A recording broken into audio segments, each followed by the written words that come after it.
agora vamos, dando continuidade, eu vou chamar o conselheiro Moisés para fazer o painel institucional.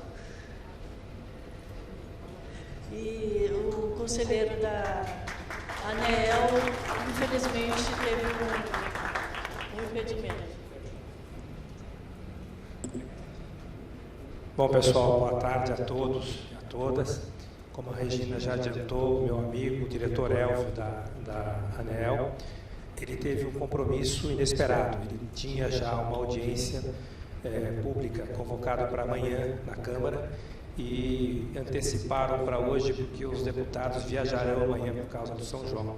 Então, ele soube disso hoje pela manhã e pediu mil desculpas e lamento mesmo que ele não esteja aqui, porque ele é um grande companheiro nesse processo todo. Nós tivemos aqui a abertura pelo nosso presidente, Carlos Paigorre, pelo presidente da Conex, Ferrari, que já adiantaram a vocês algumas coisas. Como esse painel eu fiquei sozinho, eu resolvi aqui fazer uma apresentação para ganharmos aqui um tempo também. Depois eu vou bater um papo com vocês e responder algumas perguntas, né?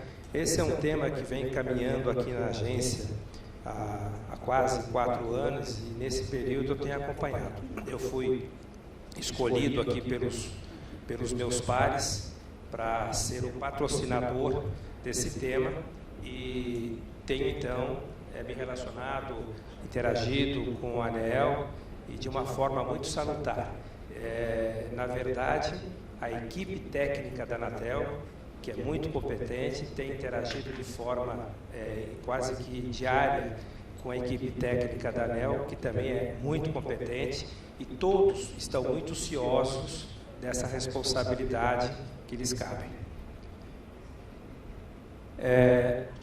Nós fizemos aqui alguns slides, né, só para fazer alguns comentários, que desde o surgimento as empresas de telecomunicações buscaram formar parcerias com os proprietários de outras infraestruturas como a maneira de reduzir os custos de implantação de suas próprias redes. Quando o telégrafo ainda era o único meio de comunicação à distância, as ferrovias passaram a ser utilizadas como infraestrutura para alocação e passagem dos equipamentos de cabos da revolucionária tecnologia que estava surgindo. Os conflitos entre os proprietários das ferrovias e das companhias de telégrafos já se iniciaram em meados do século XIX. Com a expansão das linhas telefônicas e a perda de relevância do telégrafo, novos tipos de compartilhamento passaram a ser explorados. Ao contrário do telégrafo, que era utilizado para comunicação entre cidades, o telefone também passou a permitir uma comunicação diretamente entre usuários fixos dentro de uma mesma localidade. Como as ferrovias não tinham a capilaridade necessária para este novo cenário, as companhias telefônicas passaram a utilizar as ruas das cidades como seus corredores preferenciais para a passagem dos fios que interligariam os seus usuários. Assim, o emaranhado dos fios nas cidades já era visto em Estocolmo em 1890.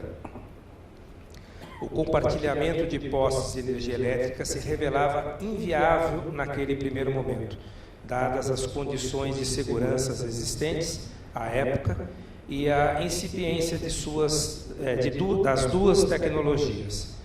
Em algumas cidades, iniciou-se, então, uma pressão pelo enterramento dos cabos das empresas de telefonia em áreas urbanas mais densas, com o intuito de conferir maior qualidade ao serviço e de reduzir a desordem dos postes. Podemos observar aqui como se dispunham as linhas telefônicas em Nova York por volta de 1903.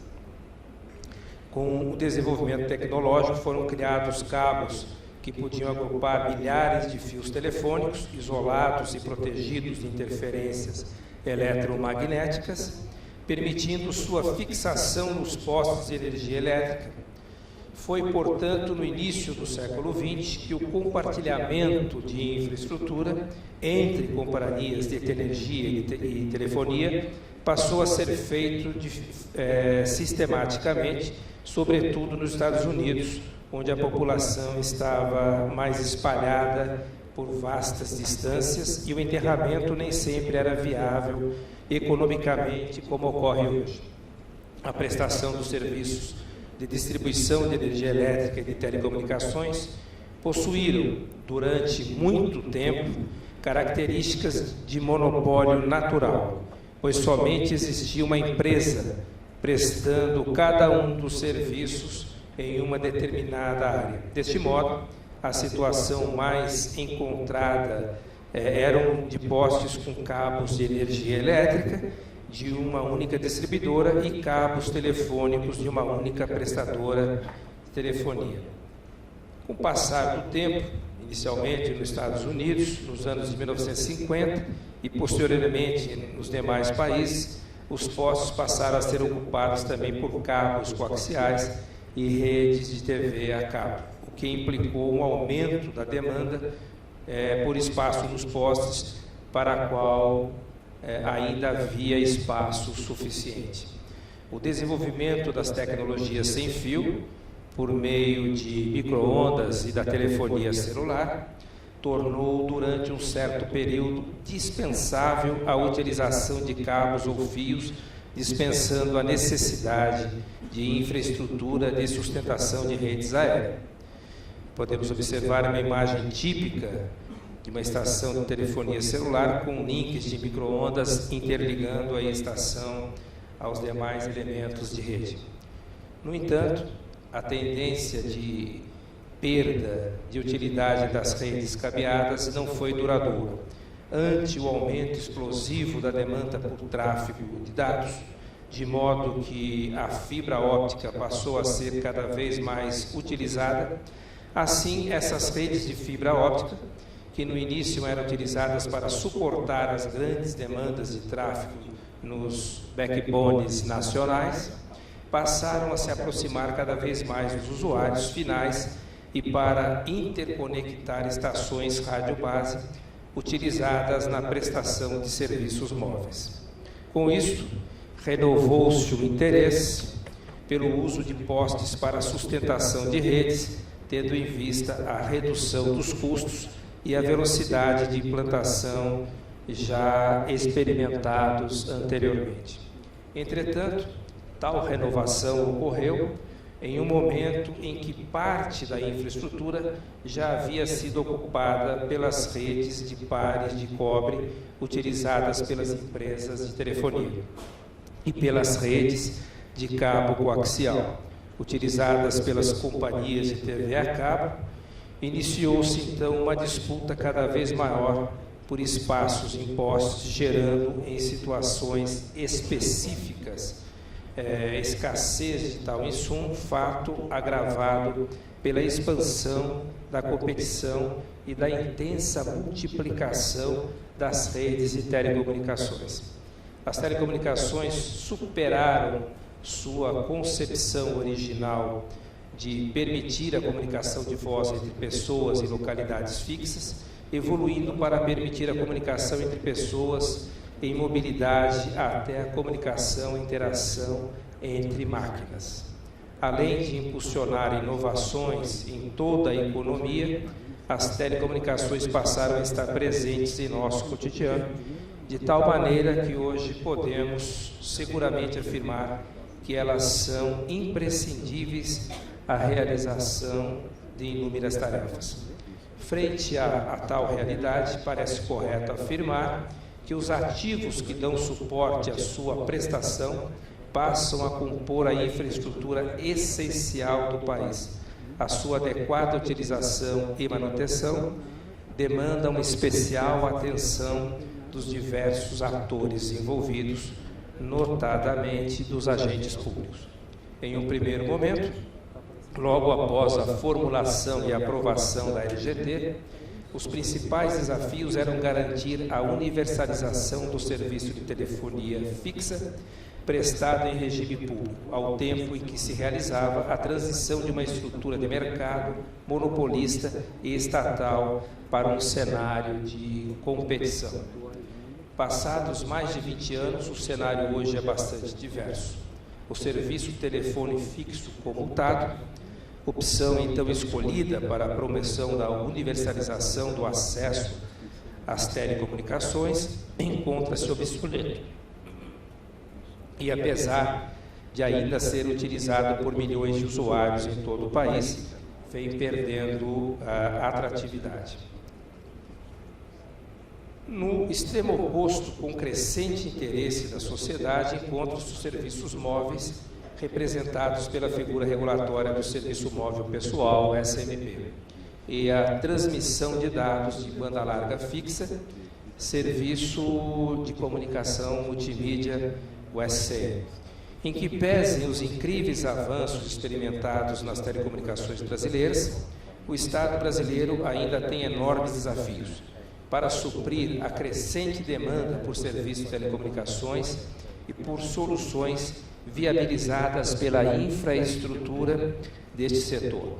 Considero que a atuação prioritária da agência vem se dando de maneira bastante acertada em torno da disponibilização do espectro, modernização e simplificação da regulamentação e remoção de barreiras à expansão da infraestrutura móvel de banda larga fixa. Apesar da relevância e de sua utilização massiva na prestação do serviço de telecomunicações do país, em geral, os postes são detidos pelas distribuidoras de energia elétrica, atuantes em suas respectivas áreas de concessão, permissão e autorização. Estas empresas empregam esses ativos para prestar o seu próprio serviço, igualmente regulado e igualmente essencial, e que possuem em comum com o serviço de telecomunicações tanto a dependência de capital intensivo quanto a infraestrutura em rede. Os postes são, portanto, infraestrutura essencial tanto para o setor de telecomunicações quanto para o setor elétrico, sendo o seu regular compartilhamento entre tais setores um fator crítico de sucesso para a efetiva implementação das políticas públicas de telecomunicações. A Anatel e a ANEEL vêm buscando atuar neste tema tão complexo e fundamental desde 1999, estabelecendo contornos normativos para disciplinar a relação entre os envolvidos, estando claro hoje que tal atuação não foi suficiente até o presente momento para endereçar os problemas identificados. Essa fotografia que vocês estão observando aqui na tela, fui eu que tirei. Tá? Eu estava indo para uma reunião no carro da Anatel em São Paulo, passando pelo bairro do Itaim, e achei bonita essa foto, né? Bonita para apresentar aqui, para retratar o problema como de fato ele se encontra. E até que não é dos mais caóticos de São Paulo, a gente encontra coisa muito pior, por incrível que pareça. Tá? Então, hoje nós estamos diante de um cenário caótico na ocupação dos postos em todo o país, marcado por situações não raras que impõem severos riscos para os setores envolvidos e para a segurança pública em geral. Para citar alguns dos problemas que devem ser enfrentados pelas agências reguladoras dos dois setores, destaco a insuficiência de governança e a falta de clareza na definição das responsabilidades parte a parte no processo do compartilhamento dos postes, a dispersão dos preços de acesso à infraestrutura, com impactos não triviais à competição do setor de telecomunicações, a ocupação irregular dos postes pelas prestadoras, muitas vezes a revelia da detentora da infraestrutura, o baixo faturamento da ocupação pelas distribuidoras e a inadequação dos incentivos econômicos para a atuação regular dos agentes envolvidos. Bom, aqui parece comigo, sou eu mesmo, está o Elvio ao meu lado, que é o diretor Elvio, que infelizmente não pôde estar aqui, já por motivos já explicados, mas essa fotografia nós tiramos numa reunião em que tivemos aqui junto com a equipe da ANEEL para mostrar que nós somos um grupo uníssono, tá? Com o mesmo objetivo e cioso da nossa responsabilidade. Inicialmente, tem-se partido do diagnóstico que, por se tratar de uma oferta monopolista, a oferta do acesso aos espaços compartilhados dos postes deve ser objeto de regulação de preço, pois tal estrutura de mercado confere ao agente detentor da infraestrutura liberdade considerável para a definição de seus preços em patamares mais elevados do que aqueles que vigeriam em mercados competitivos. Assim, conforme preceituam os manuais de teoria microeconômica, tal situação dá ensejo a perdas de bem-estar social. Este é um ponto já consensado entre as agências, que vem se debruçando sobre a metodologia de definição dos preços a serem praticados no compartilhamento dos postes.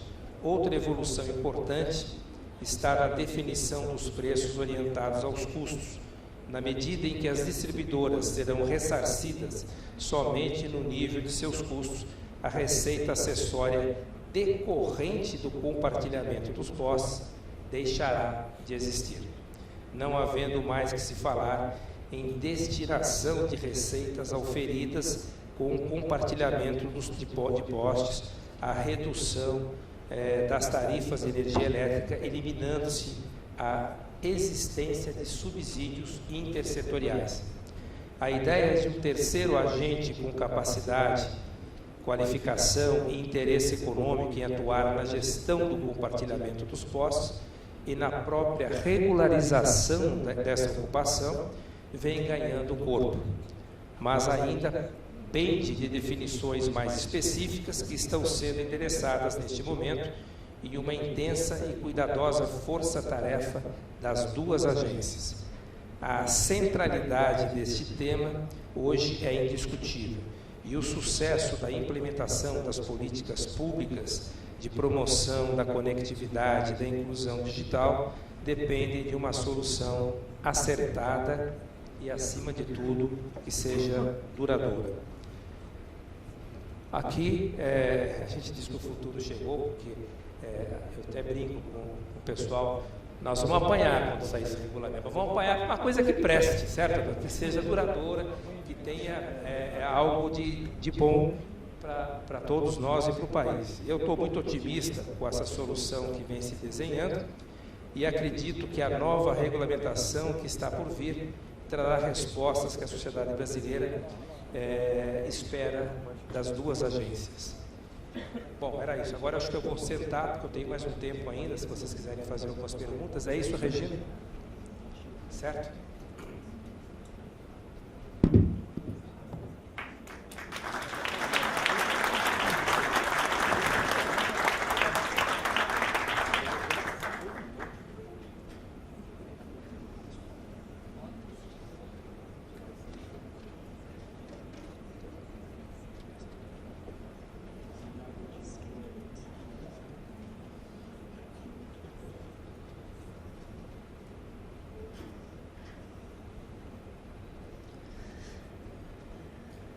Se alguém da plateia tiver alguma pergunta para o conselheiro Moisés.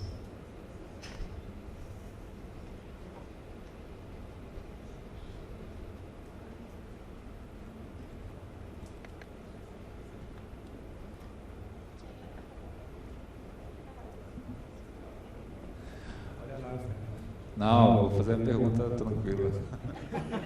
Deixa a paciência não. Conselheiro, entendi que a tendência é que haja, que termine a destinação para a modicidade. Se eu entendi correto, a gente caminha então para uma precificação que avalia apenas a ocupação administrativa do ativo chamado poste. É isso? Bom, como eu falei aqui,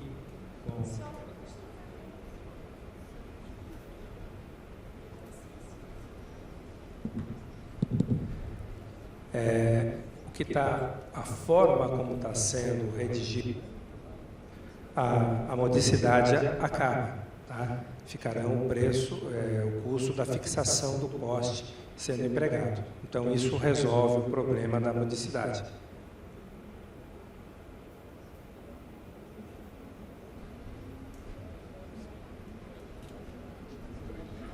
Moisés, eu vejo como um dos grandes problemas a questão da fiscalização. Isso aqui está... Estou meio bêbado aqui, mas faz parte. Tinha alguma coisa do suco ali fora. Então, não adianta dizer que o problema é só das empresas de telecom, e sim da fiscalização. O responsável pela fiscalização simplesmente não dá mínimo. Então, a gente fica numa situação... quem é que vai fazer uma adequação se todas as adequações feitas duraram menos de 2 meses? Então, Duprá, você tem razão. O problema da fiscalização é algo fundamental para que esse regulamento dê certo. Por isso, no nosso entendimento, um explorador neutro seria o ideal para tocar isso. O que existe? Realmente, o regulamento que vem lá de trás não está funcionando, né? Falta fiscalização para as distribuidoras, elas não têm feito isso com eficiência, melhor, nunca fizeram. E o que tem muito hoje também é clandestinidade. Tá? A clandestinidade do setor de telecomunicações nos postes é absurda. E do dinheiro que hoje está previsto para arrecadar, eu acho que as distribuidoras arrecadam 25%, só 75% não arrecada nada. Então, a gente tem que pensar que o nosso objetivo é trabalhar para que haja um regulamento que permita que um explorador neutro toque esse processo, fiscalize, assuma essa responsabilidade e que tenhamos condições de acabar com a clandestinidade e com o que está hoje aí caótico, inclusive com muito lixo também, né? Tem muito lixo, tem coisa até de bens reversíveis que estão lá, que nós temos que tirar.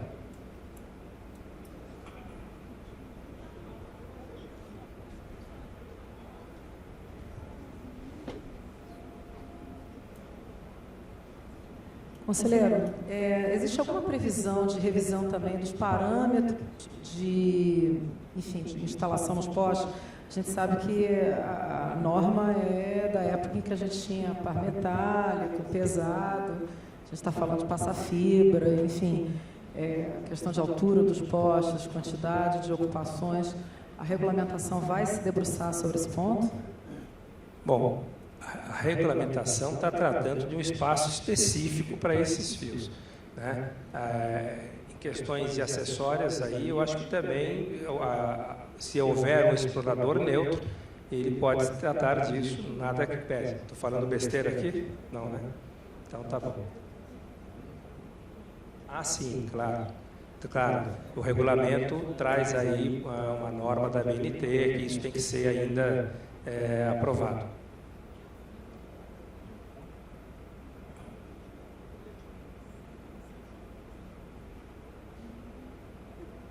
Boa tarde, conselheiro.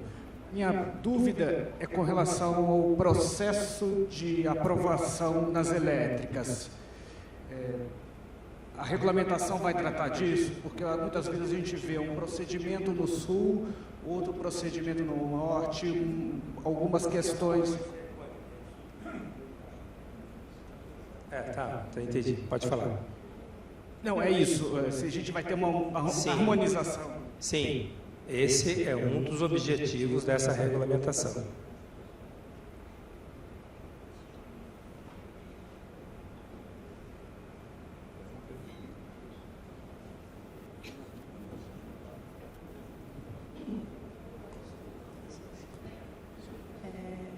Conselheiro, considerando os parâmetros que vão ser trazidos pelas normas da ABNT, há alguma previsão do que vai ser feito se for encontrado mais contratos ou empresas de telecom regulares e menos pontos disponíveis? Vai ter um prazo para a regularização desses contratos?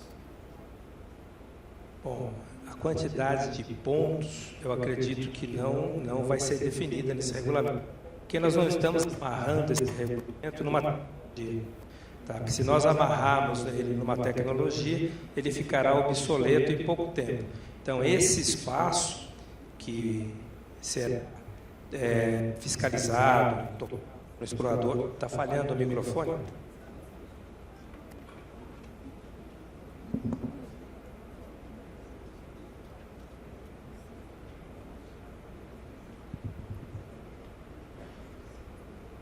Pelo explorador neutro, que é essa a intenção, ele pode colocar, ali hoje são meia dúzia de pares, ele pode colocar o dobro, o triplo, desde que haja condições para isso.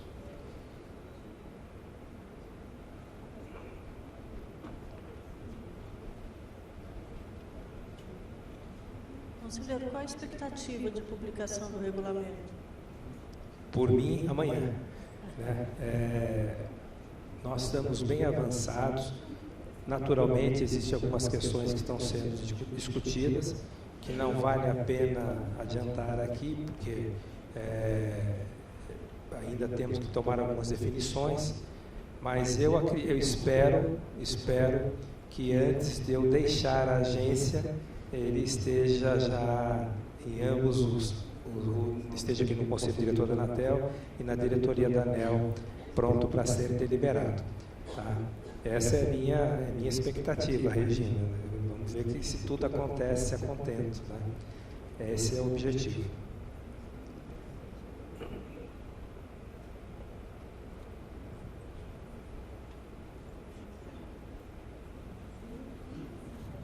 Boa tarde, conselheiro.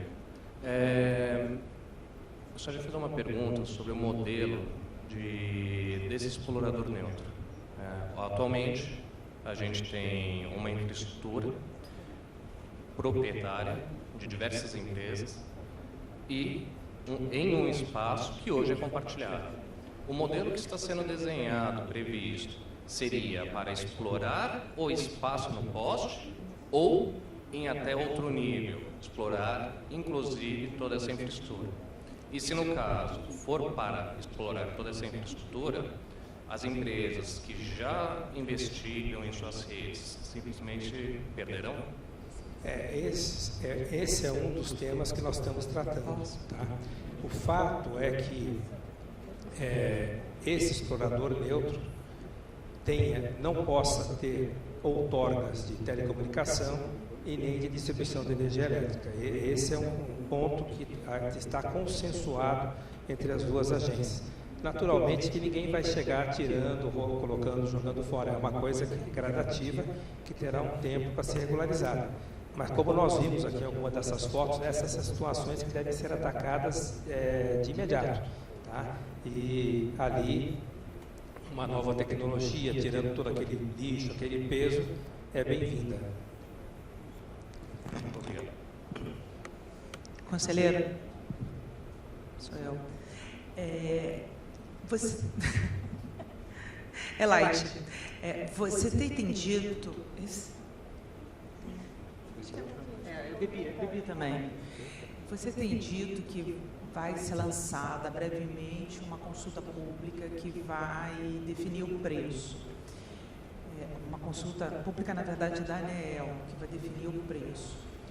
Esse novo preço contempla a regularização ou a regularização vai ficar à parte?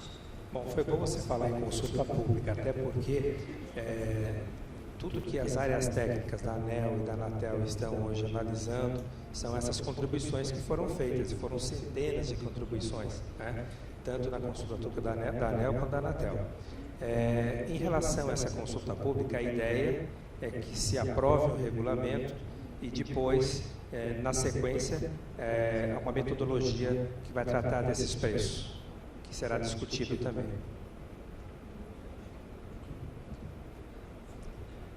Boa tarde, conselheiro. Tudo que eu escutei até agora, todos os pontos que foram levantados e as respostas, para mim foram música para os meus ouvidos, porque está tudo de acordo com aquilo que a gente esperava dessa resolução. Eu só ficou com a dúvida, com a pergunta, que é o seguinte: esse explorador seria com ou sem fins lucrativos? É um assunto que nós estamos tocando. Se for importante que ele tenha fins lucrativos, ele terá. Tá? Porque eu digo para você, quando você pega uma rodovia que é uma concessão e tem lá, por exemplo, a Ecovias, ela aumenta o pedágio todo dia? Não. O importante é que já está consensuado também que o preço desses pontos de fixação será tratado conjuntamente, ANEEL, Anatel. E isso eu me lembro quando esse regulamento, eu fui o relator que foi para a consulta pública, houve muita discussão nisso. A Anatel está cedendo tudo para a ANEEL, e não é assim. E eu fiz questão de frisar, e fiz de forma bem clara, inúmeras vezes, que era um ponto de partida, não um ponto de chegada. Agora nós estamos no ponto de chegada. Existem muitos detalhes ainda minuciosos que estão sendo discutidos. Ontem, segunda-feira, perdão, tive uma reunião aqui com os técnicos da ANEEL, com o diretor Elvio, os técnicos da Anatel, uma reunião de mais de 2 horas, onde nós colocamos todos esses detalhes que estão ainda sendo analisados, e acredito eu que durante o mês de julho agora nós vamos nos reunir, as equipes estão se reunindo semanalmente, mas nós, da diretoria, vamos nos reunir novamente para definir esses pontos.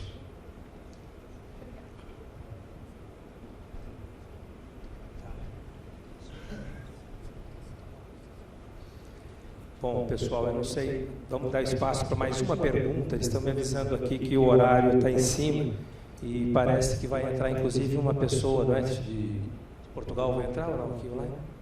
Vai entrar, tá? Vamos, tem mais alguma pergunta ou não?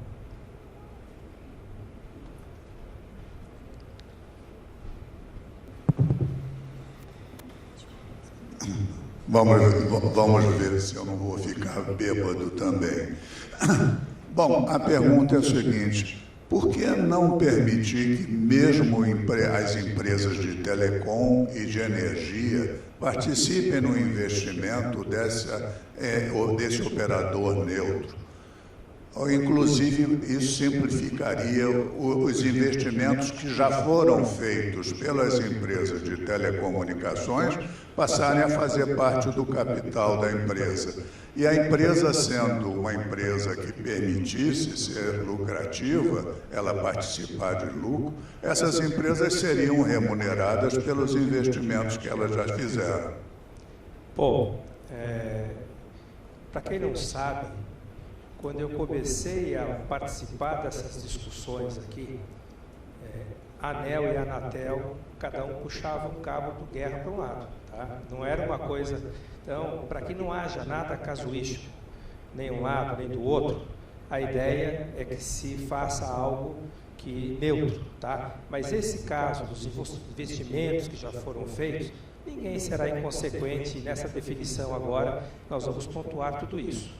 Tá bom? É importante também que vale a pena dizer que nós estamos encaminhando para uma solução eficiente para o problema e que resolva de forma eficiente e a baixo custo, tá certo? A baixo custo para os usuários dos dois setores, porque na verdade o consumidor de energia elétrica é o mesmo consumidor de telecomunicação. Então, nós temos que deixar bem claro isso, né? E que não implique dinheiro novo do setor de telecomunicações. Nós não queremos que o setor de telecomunicações faça investimentos, certo? Isso não pode implicar. Isso é muito importante. E esses detalhes, na verdade, eu só vou ter para te dizer isso daqui uns 30, 40 dias, quando as equipes continuarem aí a discussão e trouxerem para nós o resultado final. Porque qualquer coisa que eu fale agora, eu posso estar sendo leviano e que vai implicar em situações que não serão consensuais ou reais. Tá certo? Findou? Obrigado, pessoal. Estarei aqui no final para fechar o evento. Obrigado.